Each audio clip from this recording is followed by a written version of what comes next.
Hello and welcome friends. एक बार आप सभी का फिर से स्वागत है ड्रंकन मास्टर के अपने प्लेटफॉर्म पे। तो जैसा कि हमने आपसे कहा था कि हम पीवाईक्यू सीरीज़ को स्टार्ट करने वाले हैं, तो पेश है आपकी खिदमत में उसकी पहली खेप। तो टीजीटी इंग्लिश के जो एग्ज़ाम्स हुए थे 2025 में 24 अगस्त को, 30 अगस्त को और 31 अगस्त को, 3 दिनों में 7 शिफ्ट में अलग अलग एग्ज़ाम्स हुए थे। तो सबसे पहले हम टीचिंग मैथडोलॉजी के 10-10 क्वेश्चंस यानी कि इस पूरे 70 क्वेश्चन, 70 क्वेश्चंस को हम सातों शिफ्ट के एग्ज़ाम्स में जो हुए थे उनको कंप्लीट करेंगे एक एक करके। इसके बाद फिर हम बाकी के लिटरेचर के क्वेश्चंस को देखेंगे। तो आइए शुरू करते हैं। सबसे पहले 30 अगस्त 2025 को 5 से 7 बजे की शिफ्ट में जो क्वेश्चन हुए थे उनको सॉल्व करते हैं। तो दोस्तों, पहले मैं क्वेश्चंस को पढ़ूंगा, आपको 2 सेकंड दूंगा, आप आंसर गैस करेंगे, फिर मैं आंसर बताऊंगा और लास्ट में आप जाते जाते मुझे कमेंट में अपना स्कोर बता कर जाएंगे कि आपका स्कोर कितना रहा। तो चलिए पहला क्वेश्चन हम शुरू करते हैं। The process of constructing knowledge in a subject area involves which of the following? Using only informal experiential knowledge as evidence, simply accumulating disconnected facts without interpretation, internalizing the methods and criteria of validity specific to the discipline, or rejecting disciplinary frameworks as unnecessary constraints. अब इसमें दोस्तों पहली बात, using only informal experiential knowledge, ये only word जो है ये negative हो जाता है यहाँ पे। इसके बाद simply accumulating disconnected facts without interpretation, आप बिना बताए तो क्लास में प्रोसीड ही नहीं कर सकते ना, तो ये भी गलत हो जाता है। Internalising the method and criteria of validity specific to the discipline, ये ठीक लग रहा है। Rejecting disciplinary frameworks as unnecessary constraints, ये भी गलत है, यानी इसका आंसर हो जाएगा थर्ड। चलिए आइए चलते हैं दूसरे क्वेश्चन पे। Which principle emphasizes connecting curriculum to learners real life experiences? इसके बारे में आपको बता दूं दोस्तों, एनसीएफ 2005 ने भी बात की थी कि क्लासरूम लर्निंग को बाहर की जो वर्ल्ड है उससे कैसे कनेक्ट किया जाए। इसके बारे में एनसीएफ बहुत काफ़ी अहम दस्तावेज बन जाता है। तो principle of economy, principle of neatness, principle of relevance and principle of rigidity.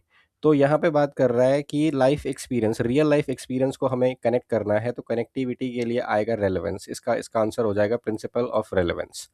आइए चलिए दोस्तों चलते हैं तीसरे क्वेश्चन की ओर।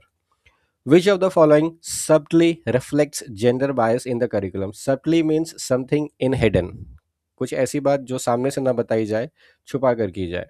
तो इनमें से कौन सा रीजन है जो जेंडर बायसनेस को करिकुलम में दिखाता है? Boys are shown solving problems while girls are drawing और cooking. Okay. Girls and boys are assigned the same classroom responsibility, ये तो ठीक लग रहा है। Both boys and girls are shown playing together in the playground, together in the playground, ये भी ठीक लग रहा है। Text books show male and female doctors treating patients equally, equally treat कर रहे हैं, तो ये भी ठीक लग रहा है। इसका मतलब यही गड़बड़ है, boys are shown solving problems while girls are drawing और कुकिंग। चलते हैं अपने अगले सवाल की ओर। Question number 4, which of the following is a goal of inclusive education policy? Sports event every week, only exams without classes, uniforms for school staff, education for all. इसका answer हो जाएगा education for all, because when we talk about inclusive education तो हमें सबको include करके चलना है। What is the main aim of using dramatisation in education? To decorate classroom walls, अरे डेकोरेशन का काम तो यार छोड़ो, झालर कालर से भी हो जाएगा। टू मेमोराइज स्कूल रूल्स, अच्छा जी, स्कूल रूल्स मेमोराइज करके क्या होने वाला ड्रामा के अंदर। टू कैलकुलेट मैथ क्विकली, ये भी ऑप्शन गलत लग रहा है, तो इसका आंसर हो जाना चाहिए to express idea creativity, creatively, ये हमारा करेक्ट आंसर है। चलते हैं छठे क्वेश्चन की ओर।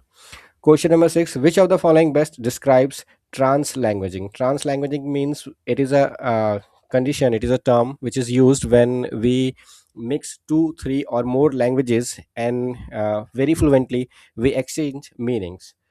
Translating text word to word between languages only, prohibiting the mixing of languages in academic context, prohibiting the languages, ये गलत लग रहा है। Teaching languages separately and avoiding overlap, ये सेपरेटली अलग पढ़ाने का क्या मतलब है भाई, ये भी गलत लग रहा है। Students using their entire linguistic repertoire flexibly for learning, तो ये ठीक लग रहा है। इसका आंसर हो जाएगा students using their entire linguistic repertoire flexibly for learning. चलिए आइए चलते हैं अगले सवाल की ओर। Question number 7, which of the following best describes children with special needs? यानी कि CWSN की बात कर रहा है, childrens with special needs. CWSN. Okay, children who need extra support, children who wear school uniforms, children who arrive to school early, और children who likes to play chess. इसका correct answer हो जाएगा children who need extra support. चलिए दोस्तों, चलते हैं अपने अगले सवाल की ओर. Question number 8.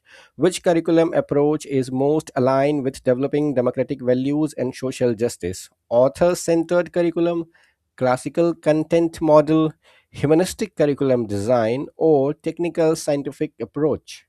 When we talk about democracy, value, social justice, it means we are talking about humanistic curriculum design. Okay, our next question is, which of the following best describes the difference between assessment and evaluation? Assessment and evaluation दो terms हैं. अब देखना इनमें से कौन सा option correct है. Assessment means punishment, evaluation means reward. ये पनिशमेंट वर्ड ही गलत हो जा रहा है. Assessment avoids planning, evaluation avoids teaching. Teaching को अवॉइड कर दोगे, ये भी गलत लग रहा है.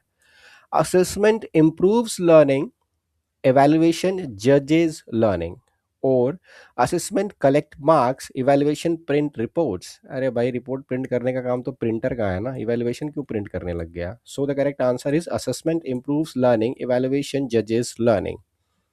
Okay, now the 10th question of this session is, which of the following elements is essential for an effective lesson plan? Timing of the school bell, ये तो भाई साहब क्या होगा इसका?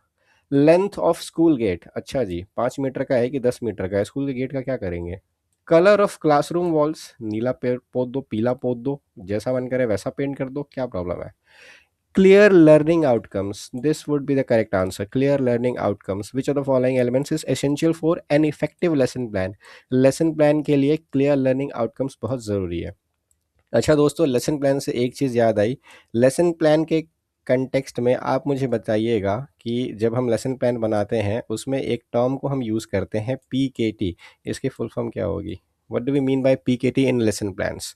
तो दोस्तों, आज के लिए इतना ही बहुत है. 10 क्वेश्चंस. अब अगली वीडियो में हम अगले 10 क्वेश्चंस करेंगे. तब तक के लिए बने रहिए. Stay tuned.